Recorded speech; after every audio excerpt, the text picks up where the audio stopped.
Existe um antigo costume judaico de que o último Shabat de cada mês é chamado de Shabat Mevarchim.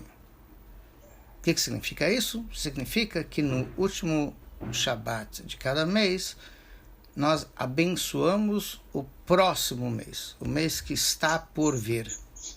Ou seja, existe uma relação entre o mês seguinte com o mês anterior, a tal ponto que o mês anterior ele serve como uma forma de trazer brachá, de trazer bênçãos para o mês seguinte. E não só isso, é interessante que a gente chama que o Shabbat Mevarchim e não Mevarech. Por quê? Porque quem abençoa o mês seguinte somos nós. Todos nós abençoamos o mês, sim? Claro, que a gente pede para que a Hashem abençoe, mas no final das contas quem faz a ação somos nós, tá? Então a gente não está dizendo que esse é o mês que Deus abençoará, e sim, esse mês nós vamos abençoar, tá certo? Com a força de Hashem, tudo bem? Então existe uma doação, vamos chamar assim, de energia de um mês para o outro, sim? Com uma exceção curiosa. O último mês do ano, como a gente já falou várias vezes, é o mês de Elul. Sim? Elul, último mês do ano. Tá. Então, esse é o último mês do ano. Então, esse é o mês que abençoa Tishrei, o primeiro mês do ano seguinte. Tá. Não só ele abençoa o primeiro mês do ano seguinte, como ele abençoa, ele traz brachá também para o dia de Rosh Hashanah. Óbvio. E para Yom Kippur, e para Sukkot, e para Shmini Atzeret, e para Simchat, enfim, é um mês rico. Então, a brachá de Elul é uma brachá muito importante, porque ela vai influenciar o ano inteiro. Já que Rosh Hashanah a gente chama de cabeça do ano, e não Tchilat Hashanah, não início do ano. Então, a força de Rosh Hashanah está no fato de que ela é como uma cabeça para todos os outros dias do ano. Ou seja, aquilo que a gente investe em Rosh Hashanah, a gente tem para o ano inteiro, em todos os sentidos. Quando a gente se esforça em fazer uma tefilá mais caprichada, a gente reza mais em Rosh Hashanah, isso vai influenciar o ano inteiro. Quando a gente trata melhor as pessoas em Rosh Hashanah, isso vai mexer com o ano inteiro. Inclusive é curioso que existe uma halachá, existe uma lei, uma norma que está no Shulchan Aruch, que eu acredito que é pouco conhecida, porque eu não me lembro de muitas vezes ter ouvido as pessoas comentarem, mas consta inclusive nos livros de halachá, que é muito importante nos 2 dias de Rosh Hashanah não ficar nervoso. Eu acho um pouco difícil, mas tudo bem. Com tudo caindo na cabeça, e Rosh Hashanah, tem que preparar isso, tem que preparar, esqueci isso, esqueci aquilo, fiz, não fiz, enfim. Tem a tefilá, e depois tem que voltar. Depois... qual é a ideia? A ideia é de que se a gente conseguir não perder a cabeça, ou procurar pelo menos não deixar a raiva dominar a gente nessas 48 horas de Rosh Hashanah, isso vai trazer uma brachá para o ano inteiro, para que a gente possa ter calma e autocontrole e tranquilidade o ano inteiro. E por que não?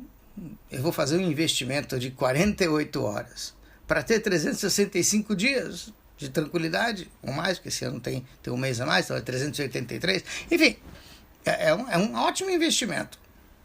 Tá? Então é importante a gente procurar, assim, nesses 2 dias de Rosh Hashanah, fazer o possível para ser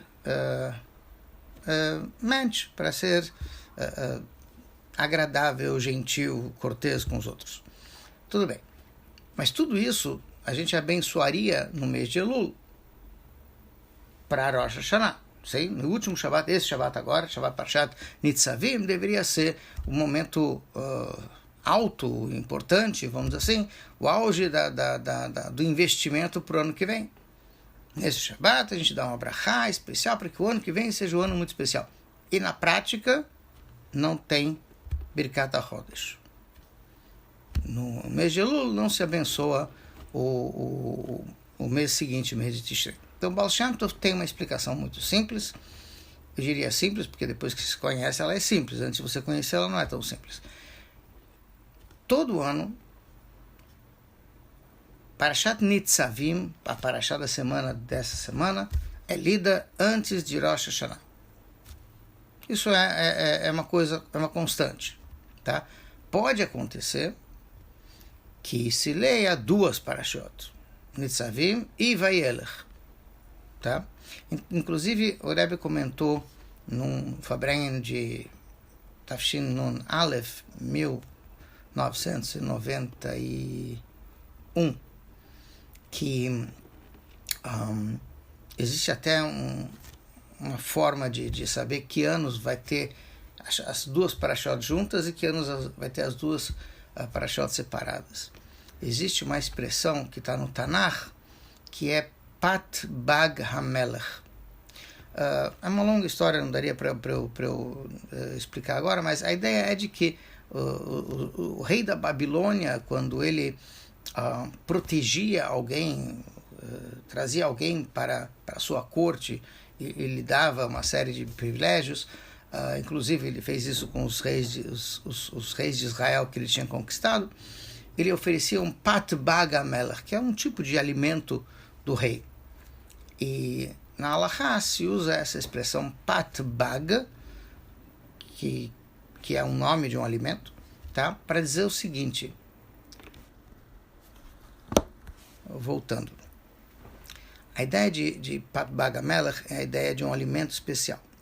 E esse nome ele tem a ver com a Parashá que a gente está lendo, Parashat Nitzavim, e o fato de a gente ler uma só e não Nitzavim e Vayelech, porque tem anos que a gente lê dois. Como é que a gente sabe que anos a gente lê um ou lê dois? A palavra Pat Bag pode ser dividida em dois. Pat quer dizer cortar, dividir. Ptitim em hebraico, quebrar em pedacinhos. Tá?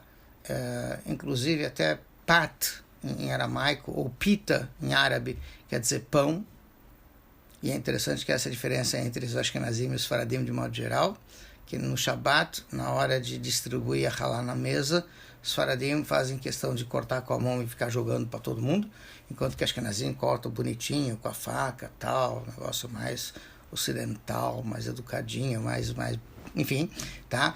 E a diferença é muito simples. Se você está usando uma halá, uma trança, realmente fica meio estranho, meio até fica, enfim, ficar cortando pedaços, jogando para todo mundo.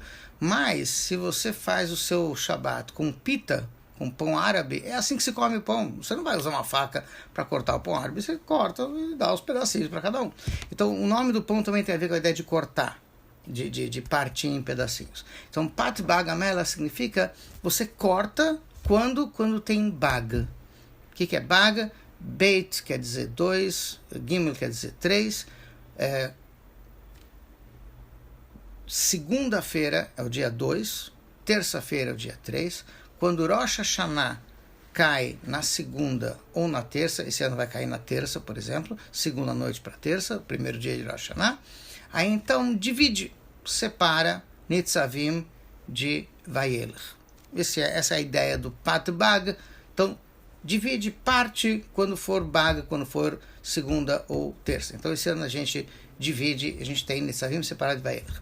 Então, o Baal Shem Tov explica o seguinte, este mês, o mês de Elul, a gente não abençoa o mês de Tishrei. Por quê? Porque quem dá a brachá para o mês de Tishrei é Deus.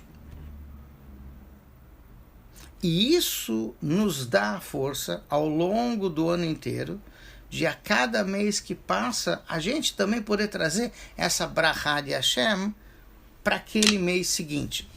porque seria realmente muita pretensão da nossa parte a gente achar que a gente pode abençoar. A gente consegue abrir um canal para que a Hashem abençoe. Essa é a ideia.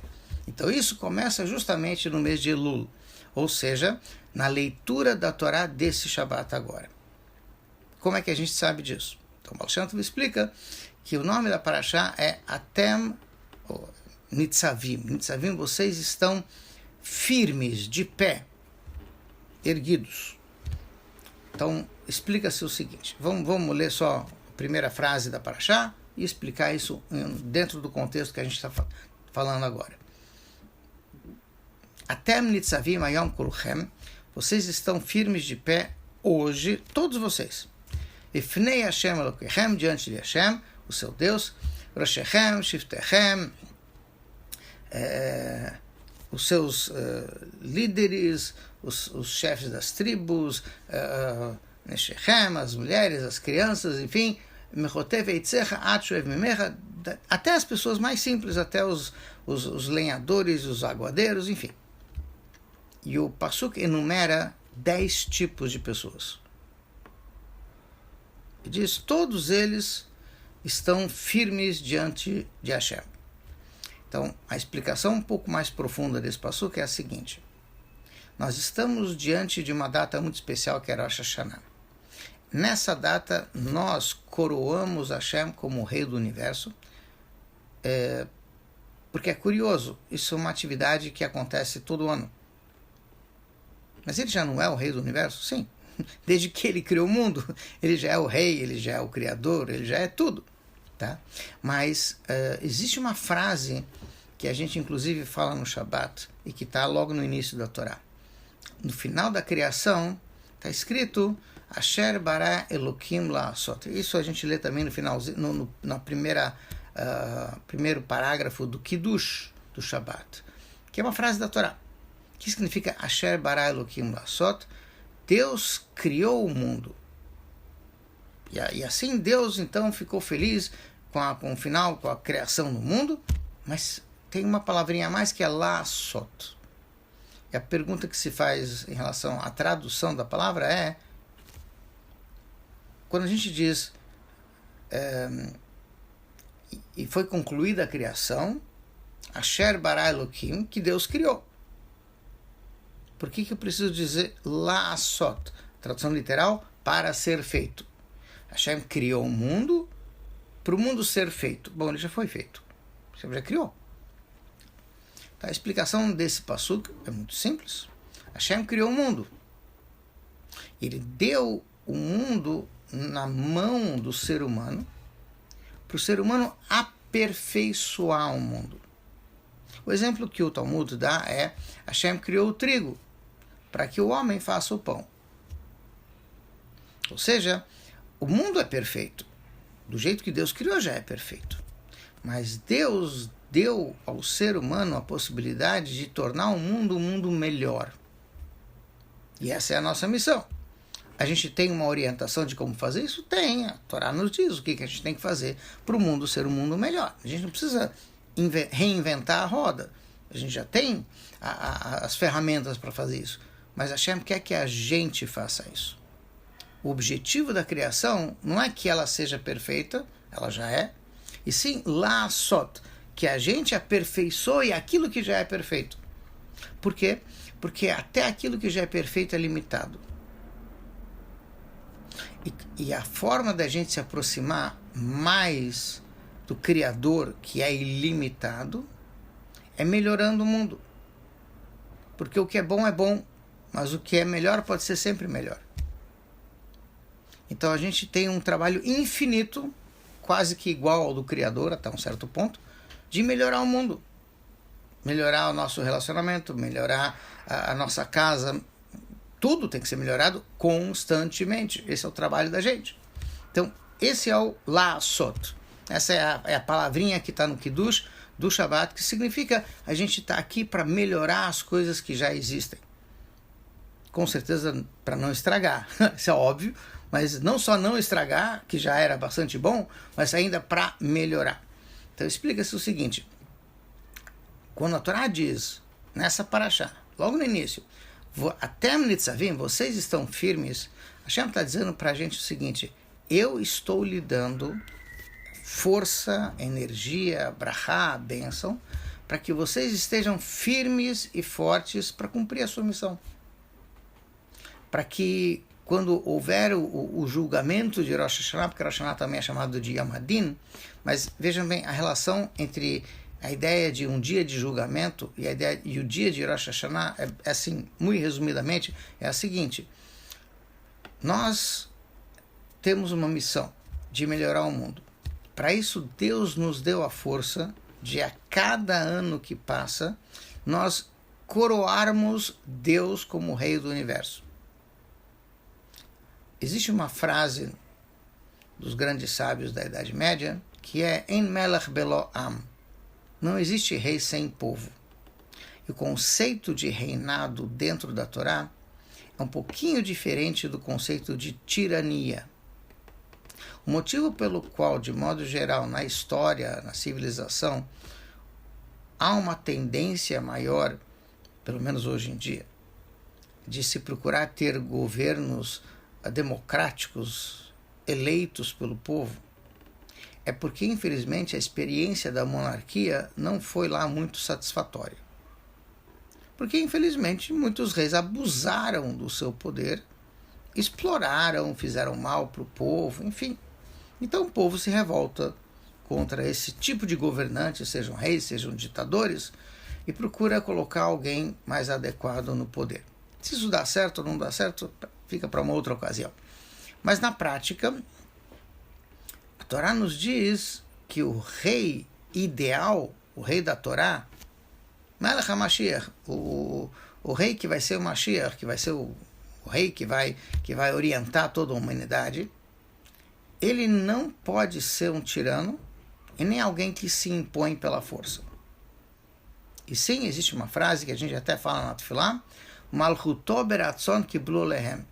Um rei de verdade é um rei que o povo aceita o seu reinado de boa vontade. Ou seja, no fundo, nós elegemos o rei. Ele já é rei em virtude das qualidades que ele tem. Como no caso de Mashiach. Ele é um grande profeta, ele é um grande mestre, ele é descendente do rei Davi, ele tem qualidades inerentes. Mas o povo elege, o povo aceita a autoridade do rei, e aí sim, ele governa não só com consentimento, mas com a boa vontade do povo. A mesma coisa se aplica a Deus. Deus pode se impor, ele é o Criador, ele é o Todo-Poderoso, ele não tem problema nenhum de fazer isso. Ele não quer isso. Ele quer que a gente aceite a sua autoridade, o seu reinado de boa vontade. Porque nós queremos estar conectados com esse rei, que é a fonte de toda a bondade, de tudo que há de bom nesse mundo. Mas ele espera que a gente o coroe ano a ano em Rosh Hashanah. Então, nós elegemos, por assim dizer, o rei em Rosh Hashanah. E à medida que a gente diz, Hashem, você é o nosso rei, nós nos colocamos numa posição bastante curiosa. Porque se Hashem é o rei, nós somos os súditos. E aí surge a pergunta, um súdito é aquele que cumpre as ordens do rei. Como é que nós estamos nesse quesito? A gente está realmente cumprindo as ordens do rei? Então esse é um dos motivos pelo qual Rosh Hashanah é chamado de Yom Hadin, no dia de julgamento. Talvez um dia de autoavaliação fosse talvez uma frase um pouco mais correta para definir isso, mas realmente é um dia em que a gente tem que fazer uma autoavaliação. Isso não é muito agradável. Ao mesmo tempo, Rosh Hashanah é chamado de um dia onde existe um certo temor, todo mundo se sente estremecido quando tem que ir a julgamento, independente de quem vai julgar você, tá? Ou em que situação a gente vai ser julgado. E por outro lado, a gente comemora, a gente come, bebe, veste roupas especiais para Yom Tov, bota uma mesa linda para Yom Tov. Por quê? Porque é um dia de alegria, um dia de comemoração. Por que até Nitzavim? Porque a gente tem certeza que, apesar de estar sendo julgado, a gente vai ser bem julgado, ou melhor dizendo, julgado para o bem. Hashem vai decretar coisas boas a nosso favor. Por quê? Porque Ele mesmo nos abençoou. Vocês vão estar firmes. Vocês não têm por que se estremecer nesse dia de julgamento de Rosh Hashanah. Ou seja, a brachá, para que a gente tenha firmeza e força o ano inteiro para cumprir a nossa missão de transformar o mundo num mundo melhor, vem desse Shabat, vem da leitura da Torá desse Shabat, que é Atem Nitzavim, que Hashem está dizendo para a gente, vocês estão firmes. Quando? Hayom. E os vários comentários da Torá explicam que Hayom, hoje, não é uma data clara, mas ali se explica que Hayom Yom Din Araba é o dia do grande julgamento, o dia de Rosh Hashanah. Então a própria Torá está dizendo, saiba que Deus está lhe dando força e brachá e bênção para nesse dia, no dia de Rosh Hashanah, vocês estarem firmes e fortes, não temer que alguma avaliação seja ruim, muito pelo contrário, a Hashem vai te dar força todo ano para que você possa cada vez ser melhor e transformar o mundo também num mundo melhor, que essa justamente é a ideia de Rosh Hashanah, é a ideia de a gente aceitar novamente a autoridade de Hashem, porque a gente também dá força para Hashem a partir do momento em que a gente aceita a autoridade dele. Ele quer que a gente faça essa missão. Ele podia tornar o mundo um mundo melhor, mas ele nos deu uma força especial para que a gente possa fazer melhor, entre aspas, do que ele mesmo. Que essa que é a ideia do Asher bara Elokim la'asot. Ele criou o trigo, mas é a gente que faz o pão. É a gente que pode melhorar e tornar isso uma coisa mais elevada, mais sutil, mais refinada e mais divina. Porque sem o elemento humano, sem o ser humano, sem a gente que está aqui, os animais não têm como reconhecer, por assim dizer, a Deus. A gente não tem como a própria natureza, ela funciona, obviamente, de acordo com a vontade de Deus, por isso que a gente não diz que existe uma coisa chamada a natureza é sábia, a natureza é mãe, e sim, a gente diz que em hebraico, Hateva, a natureza, tem o mesmo valor numérico que a palavra Elokim, Deus. Que no fundo, a natureza, ou a maravilha da natureza, é uma expressão da força de Hashem. É aí que a gente vê, através da natureza, a gente vê a grandeza de Hashem. Mas a própria natureza, ela não tem como reconhecer Hashem. A gente vê através dela a força de Hashem. Mas somos nós que usamos a natureza para fazer a vontade de Hashem. E aí sim, a gente conecta visivelmente o mundo com Deus. Quando a gente pega um copo de água, com certeza toda a água do mundo reconhece a grandeza de Deus. Mas quando você pega um copo d'água e faz uma brachá e reconhece que Deus criou tudo, aí sim a gente conecta de forma clara, visível, esse objeto ou essa parte da natureza com o Criador, com Hashem. Então essa é a missão, o trabalho que cabe para a gente. E o trabalho que o ser humano pode fazer, nesse sentido, ele é tão infinito quanto o do Criador, porque o Criador colocou essa força dentro do ser humano para que ele possa fazer isso. E esse é um dos motivos também que todo ano, quando chega nesse Shabat, a gente termina a recitação do Pirkei Avot, no Shabat à tarde, com os 2 últimos capítulos do Pirkei Avot. E os 2 últimos capítulos do Pirkei Avot começam assim. O 5º capítulo começa Besaram Amarot Nivrah Haolam, com 10 expressões Deus criou o mundo, e fala sobre a criação do mundo, interessante, logo no início do capítulo 5. E o capítulo 6 começa Shanu Chachamim Belashon HaMishnah. Os nossos sábios expressaram tais ideias, como vão ser explicadas nesse capítulo, na linguagem da Mishnah. Ou seja, o capítulo 5 fala sobre o Criador, o capítulo 6 fala sobre as criaturas, aqueles que são sábios, aqueles que expressam a sabedoria e a grandeza de Hashem nesse mundo.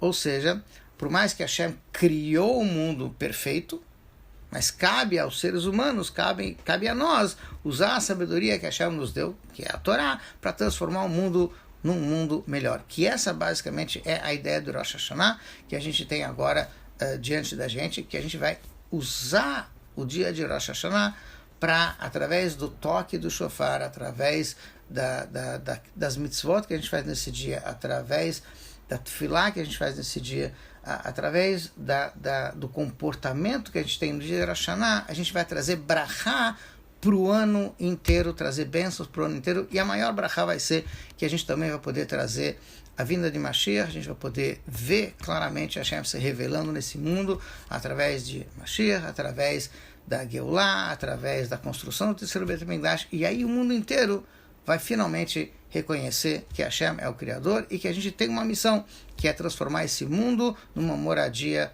para Hashem.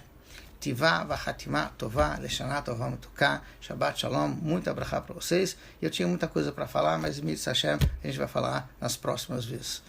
Kol Tu, Shabbat Shalom, tudo de bom.